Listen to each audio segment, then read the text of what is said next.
It was a warm night at the end of spring when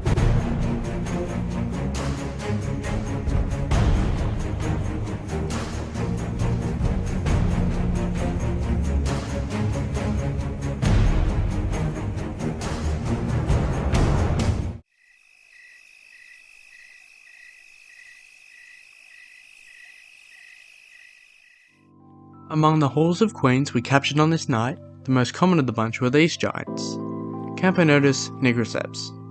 These queens are massive, reaching over 1.8 centimeters in length. They sport a bright orange coat with black details, which adds to their beauty. Only a few days after catching these queens, they had already laid their first batches of eggs, which was quite surprising as at the time we had them in containers, due to us having run out of test tubes. So they were left out in the light, but for some reason they still decided to lay. We found hundreds of these queens running up and down trees, along pathways and under street posts. They can only be found in these great numbers once a year on their annual nuptial flight. The conditions they can be found in are from 40 to 60% humidity with a temperature of 25 to 30 degrees Celsius, from 9 PM to 12 AM. Next up, we have a very similar species, the Camponotus consobrinus. This species is almost identical to the nigriceps, with the main difference being that it sports a band on its abdomen, which is where it gets its common name, the banded sugar ant. Another difference is that it is slightly smaller in size, being 1.6 centimeters in length. We found these queens in the same areas as the nigriceps, namely in a park that had large bright lights. The reason for them being found around light sources like this is that the elates are attracted to it, much like many other nocturnal insects like moths. And the last Camponotus species we caught on this night, the Camponotus humilior. This species is by far the smallest of the three, only measuring in at around 1 centimeter in length. Its coloration is also quite different compared to the others, with its upper half being a very dark brown, fading into a much lighter brown on the lower half, and then ending at its beige legs.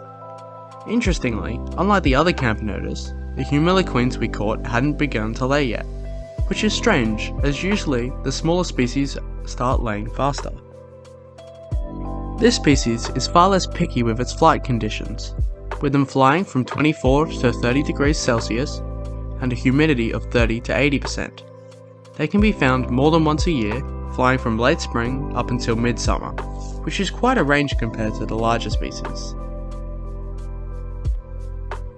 Here we have quite a rare species, the Colobopsis gasseri.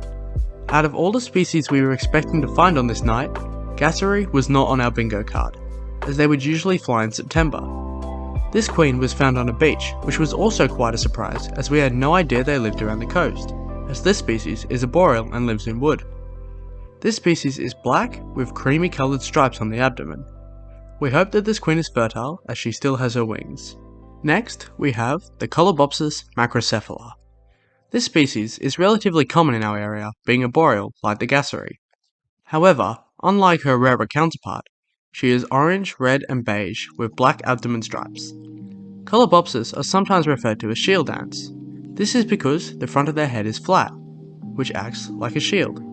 Or, in some species, they use it to block the entrances to their nest.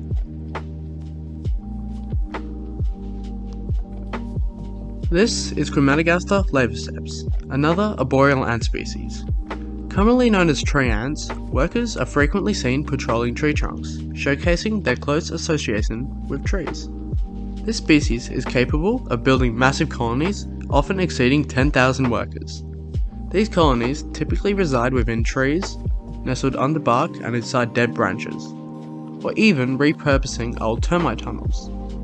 Their primary food source is honeydew, which they harvest from sap-sucking insects they carefully tend to and protect, ensuring a continuous supply of this sugary resource. This is an Ochetellus species. It is quite similar to their diurnal counterpart, the Doleromyrma, with the main difference being that this species has a foul-smelling pheromone. This is where they get their common name of odorous house ants from. This species flies at 25 to 30 degrees Celsius with a humidity of 40 to 50%. Last, we have Doleromyrma darwiniana. This small species of ant is rather abundant on their nuptial flights, with dozens of queens flying around lights. However, I'm still yet to come across workers in the wild. This may be due to their size, or where they nest. Either way, it will be interesting to observe the workers in captivity. Thank you for sticking around until the end. Hope you enjoyed seeing the awesome species we found on this incredible night. Let us know what species you've found recently. Until next time, I'll see you later.